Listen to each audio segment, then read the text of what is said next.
आयतार 17 सप्टेंबर साद्या काळाचो 24वो आयतार.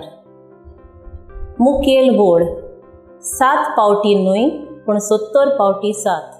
नियाळाक आदार. व्हडलो प्रश्न आयलो जेन्ना दोग शेजारी दुस्मानकायेन जियेताले. सदांचे भाशेन सायबिणीक व्हरूंक हे फावट दुस्मान म्हणटोच तांणी दुसऱ्या घरांत धाडूंक येवजिलें. भोगसणें दिवपाचें ना पूण सायबिणीक व्हरूंक व्हडलीं खाणां पिवणाची तयारी चल्ली. आवचीत घराचो वडील बापूय संपलो.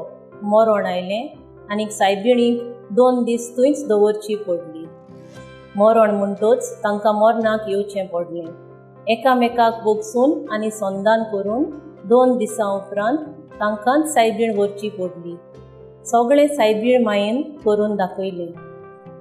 पेद्रू जेजूक विचारता, सायबा, कितले पावटी म्हज्या पेल्यान म्हजेर पातक केल्यार हांवें ताका बोगसूचो? 7 पावटी लेगून? जेजू ताका सांगता, 7 पावटी न्हय पूण 70 पावटी 7. आमचें बोगसणें माप मेजप नासललें जावंक जाय म्हूण जेजू आमकां शिकयता. जायतीं जाणां बोगसणें दिनासतना खूब वर्सां जियेतात. तांकां देवाची भिरांत ना, तांच्या पातकांची दूख ना.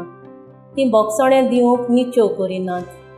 दर प्राचीत काळांत देवाचें बोगसणें मागपाची एक संदी आसा.